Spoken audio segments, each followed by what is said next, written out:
Eight the end of the day दोनों drained, दोनों परेशान, और काफ़ी टाइम मुझे लगता था कि कल सुबह उठ के मैं बच्चे को और कुछ दे नहीं पाऊँगी। मैं उतना एक्सटेंट में कंट्रीब्यूट नहीं कर पा रही थी उनके डेवलपमेंट में, उनकी ट्रेनिंग्स में और उनको सिखाने में, और बहुत ज़्यादा मुझे अपने अंदर से फ्रस्ट्रेशन होने लगी। जितनी मैं शायद डायग्नोसिस के दिन रोई थी, उतनी मैं इस दिन नाची।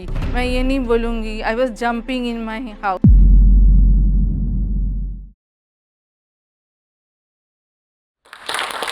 Hi, I am Sushri Chaudhary, mother of teen artist Debargho Chaudhary.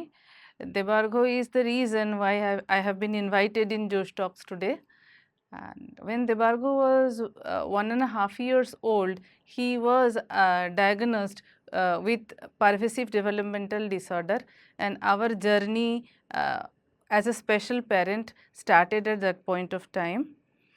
फिर देबारघो आज 19 साल के हैं और आज वो बहुत अच्छा आर्ट करते हैं, और उनकी आर्ट जगह जगह पे डिफरेंट एग्जीबिशंस में एग्जिबिट होती हैं और लोग उसको पसंद करते हैं। और आज के डेट पे we are very proud of him and very happy about him. So I think that is the crux of our journey, me and Debargha as a duo, autism mother and child. पहले 1 डेढ़ साल में देबारघो काफ़ी अच्छी तरह से development उसकी हो रही थी, तो हमें सच कोई दिक्कत नहीं थी उससे। बट आई थिंक जब 1.5 साल से थोड़ा ऊपर हुआ ना, जब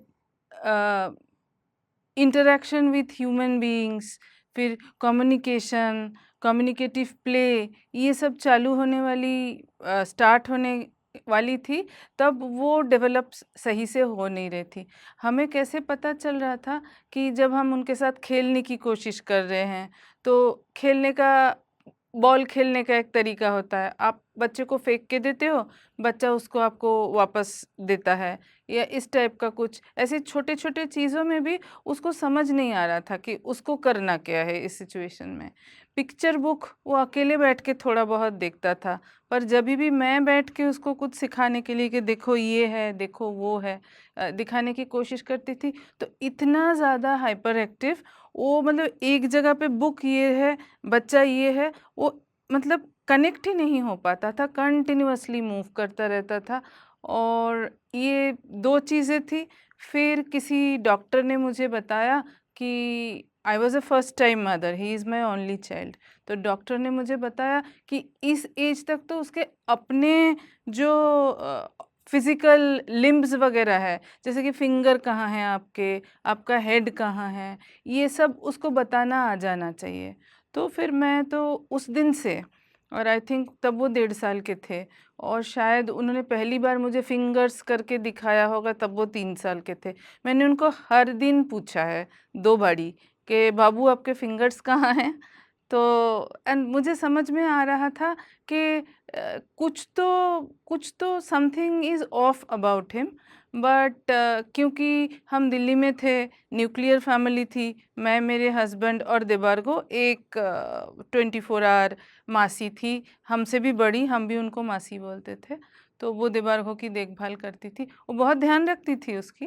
बट हमें लग रहा था कि उसको शायद सोशल इंटरेक्शन का इतना मौका नहीं मिल रहा है, या अपने उम्र के बच्चों के साथ उसकी इंटरेक्शन नहीं हो रही है, तो इसलिए शायद ये दिक्कतें आ रही है। या पूरा दिन घर पे वो अकेला रहता है, प्ले स्कूल की एज तो तब जस्ट हो ही रही थी, तो पूरा दिन घर पे अकेले है, तो शायद उसको वो स्टिमुलस नहीं मिल रहा है, तभी उसकी ये जो एज अप्रोप्रिएट चीज़ें होने वाली थी वो हो नहीं रही है, ऐसे हमें पता चला। बट जो सबसे बड़ी चीज़ पता चली वो है, एक दिन उसको 2 सिमिलर बॉल्स हमने दिए, येलो बॉल्स।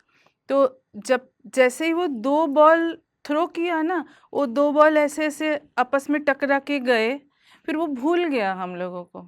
मैं और उसके पापा उसके साथ बॉल के साथ खेल रहे थे, वो हम दोनों को भूल गया। वो 2 बॉल को देखता रहा कि 2 बॉल ऐसे-ऐसे जा रहा है, 2 बॉल सिमिलर। तो 2 सिमिलर चीज़ों की उसको बहुत ऑब्सेशन हो गई उसके दिन से बाद से।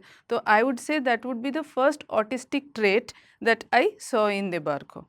प्ले स्कूल से पहली बार मुझे ऑटिज़्म शब्द का फीडबैक आया कि बच्चा बिल्कुल बैठ नहीं पा रहा है और हमें लगता है कि वो अपना नाम से ने response to own name, that is also a tell sign of autism. कि गाना गा रहा है, जैक एंड जिल बोल लेता है पूरा, पर देबारघो देबारघो बोलने से देखता नहीं है। तो आई कांटेक्ट भी थोड़ा कम है। तो आप एक बार West Bengal society of autism में जाके बच्चे को एक बार चेक करा के आओ। और that day, that is the night, पहली बार मैंने गूगल किया ऑटिज़्म। मेरा रिएक्शन तो 2 टाइप का था। पहले जब मैंने ऑटिज़्म गूगल किया और मैंने पढ़ा कुछ-कुछ और जब ये मेरे को समझ में आया थोड़ा पढ़ने-वढ़ने के बाद कि शायद ये लाइफ़ लॉन्ग का है। ये before any doctor and anything, पहले ही जो ऑटिज़्म शब्द मैं सुन के आई और we started reading about it, तो बहुत रोई। सब बहुत लोगों ने आपको यही बोला होगा कि रोती गई, रोती गई, रोती गई, रोती गई, रोती गई। फिर मेरे को ऐसा हुआ कि मेरे को लग रहा था कि कमी क्या आ रही है? बच्चा ठीक-ठाक है, हेल्दी है और इंटेंट हमारा पूरा-पूरा है कि उसको हम एक बहुत अच्छा-सा प्यार भरा और सपोर्टिव एनवायरनमेंट दें।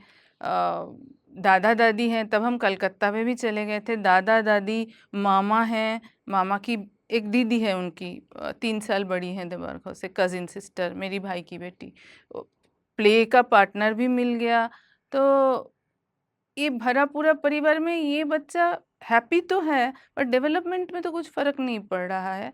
तो ये ऐसा जब मेरे को बड़ा प्रॉब्लम कुछ तो मुझे मतलब I was feeling something is missing.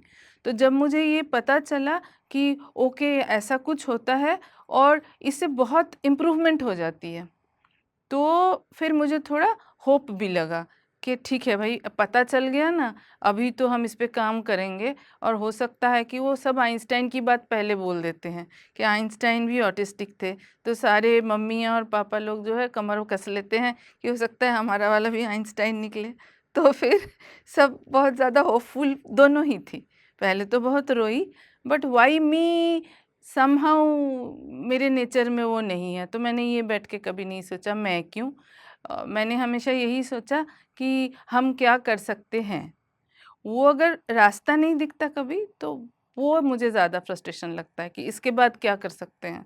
वो अगर नहीं दिखे that is frustrating but crying a lot and then buckling up to start the journey, that was my first reaction।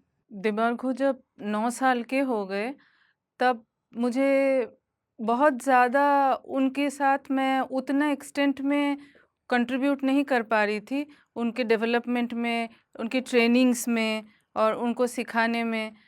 और बहुत ज़्यादा मुझे अपने अंदर से फ्रस्ट्रेशन होने लगी। फिर मैंने सोचा कि अगर मैं खुद ही फ्रस्ट्रेट हो जाऊँ, तो मैं बच्चे के लिए एक अच्छा एनर्जी या एक अच्छा रास्ता कैसे निकालूँगी? तो मैंने फिर अपने जो नौकरी को, जॉब को एज़ अ डिस्ट्रैक्शन यूज़ किया कि मैं अपना काम बहुत ध्यान लगा के करती थी और उससे मुझे जो सेंस ऑफ अचीवमेंट या खुशी मिलती थी, वो खुशी I would use that motivation to work more with Debargha, उनके साथ खेलने में, फिर उनको बाहर घुमाने में और उनके साथ डिफरेंट ट्रेनिंग्स में या साइकिलिंग हमने बहुत साथ में बहुत टाइम एंजॉय किया है। तो all those things, that energy that I got by focusing on my work and then when I come back and I work with देबारघो, वो भी वेट करता था मेरे लिए, मम्मी आएगी, न्यू पिक्चर बुक्स दिखाएंगी, न्यू पावर पॉइंट में भी हम काफ़ी कुछ देखते थे, सीखते थे। तो दोज थिंग्स ही यूज़ टू वेट फॉर। तो फिर वो टाइम हमारे लिए काफ़ी रिवॉर्डिंग हो जाता था, ना कि जब मैं therapy centre to therapy centre उनको लेके भागती थी और at the end of the day दोनों ड्रेन्ड, दोनों परेशान और काफ़ी टाइम मुझे लगता था कि कल सुबह उठ के मैं बच्चे को और कुछ दे नहीं पाऊँगी। I don't have anything in me to give back to my child. तो वो जो एक स्थिति थी, मैंने हमेशा अपने जॉब को कंटिन्यू रखी और मेरे जॉब से मुझे जो सैटिस्फैक्शन मिला, उससे मैं वो गुड एनर्जी मैंने देबारघो को डेवलप करने में मैं काफ़ी अच्छी तरह इस्तेमाल कर पाई। I would say that worked as a good balance for both of us. But हाँ, कभी जब जॉब की टाइम डिमांड बहुत ज़्यादा बढ़ जाती है, तब अ, उनके ऊपर मैं इतना अच्छे से ध्यान नहीं दे पाती हूँ। तब गिल्ट तब भी होती थी जब वो 8-9 साल के थे, आज भी होती है जबकि वो 19 साल के हैं। तो देबारगो जब 13 साल के थे, तो उन्होंने एक आर्ट इम्प्रेशन करके एक आर्ट क्लास जॉइन किया। वो आर्टिस्ट राहुल ठाकुर हैं, उन्होंने उसको स्टार्ट किया था। तो वो जाके सीख रहे थे और मेरे को काफ़ी अच्छा उधर से फीडबैक मिल रहा था कि देबारगो बहुत एंजॉय कर रहे हैं आर्ट, और अपना झोला पकड़ के वो जाते थे, आर्ट का बैग था उनका। बट वो कितना कितना मतलब उसको एब्ज़ॉर्ब कर पा रहे हैं, मुझे इतना आइडिया नहीं था। बट कोविड के दौरान मैंने जब एक दिन उनको घर में पेंटिंग करते हुए देखा, तो मुझे भी, I am not a artist, an artist, but वो मुझे भी लगा कि नहीं, ये इतना एन्जॉय कर रहा है तो इसमें कुछ तो बात होगी।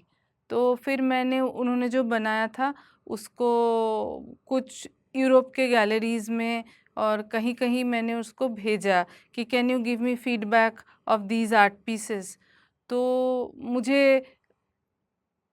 टू माय सरप्राइज़ फीडबैक आया कि eight today this time we cannot publish this or we cannot include this piece of art for our exhibition, but at any other given day this would have been selected with other professional artists. तो मेरे को तो मतलब जितनी मैं शायद diagnosis के दिन रोई थी, उतनी मैं इस दिन नाची। मैं ये नहीं बोलूँगी I was jumping in my house इधर-उधर कि देखो कुछ तो बहुत अच्छा हुआ। तो and I think that was the turning point, और उसके बाद से फिर मुझे बूस्ट मिलता गया। उनके सर भी बहुत गाइड करते रहे कि मैम इधर भेजो, मैम उधर भेजो, आर्ट आर्ट कराते रहो, और वो सीखते भी रहे उनके साथ। अभी वो अभी भी जुड़े हुए हैं सर के साथ, बट अभी काफ़ी हद तक इंडिपेंडेंटली भी करते हैं। और सबसे बढ़िया बात है कि उनकी आर्ट सेल भी होती है, तो उससे उनको एक, I would say there is a vocation, he earns certain amount of money also, जो कि बहुत ज़्यादा इम्पोर्टेंट है for the purpose of life. थोड़ा सा वो होना ज़रूरी है। आज उनकी आर्ट डिफरेंट एग्जीबिशंस में जाती हैं, न्यूरोटिपिकल आर्टिस्ट्स के साथ, नॉर्मल और मंझे हुए आर्टिस्ट के साथ भी जाते हैं, और न्यूरो डाइवर्स आर्टिस्ट के साथ भी जाते हैं, जिनको कोई ना कोई डिसेबिलिटी है उनके साथ भी जाती है। और बड़े बड़े मंच पे उनकी आर्ट शोकेस हुई है, उनको अवार्ड्स मिले, कलाग्राम सोसाइटी गुरुग्राम के अवार्ड मिला हुआ है, इन आर्ट फॉर इंक्लूशन फेलोशिप 2023 में उनको मिला हुआ है। तो वो सब जब मैं देखती हूँ तो मैं अभी आई थिंक बैक कि वो जो मैंने डिसीजन लिया था कि दोनों का ही लाइफ हम बैलेंस करके चलेंगे, वो हम दोनों के लिए काफ़ी अच्छा काम किया। और क्योंकि मैं काम करती गई, तो हम देबारघो को इंटरनेशनल स्पेशल स्कूल है, ऑटिज़्म सेंटर ऑफ एक्सेलेंस, उधर काफ़ी साल वो पढ़ा, वो सब सुविधाएं उसको दे सके। उसको ट्रैवल करना बहुत पसंद है, तो अच्छी-अच्छी जगह में घुमाना, साल में 2 बार 3 बार इंडिया के अंदर ही हम उसको घुमाने लेके जाते हैं, जो उनको बहुत पसंद है। वो सब चीज़ें जो component of life he really enjoys, that we could provide him along with many opportunities. अगर कोई बोलेगा कि मुंबई में एक अपॉर्चुनिटी है, तो मेरे पास वो साधन है कि मैं उसको लेके तुरंत जाऊं, मुझे सोचना नहीं पड़ता है। तो मैं बोलूँगी कि मैंने दोनों चीज़ों को बैलेंस करके चलने की जो कोशिश की है, वो मेरे लिए एक अच्छा डिसीजन साबित हुआ है। थैंक यू जोश टॉक स्पेशल मॉम, मुझे एक प्लेटफॉर्म देने के लिए, जिसके द्वारा मैं मेरी और देबू की स्टोरी लोगों तक पहुंचा सकूं।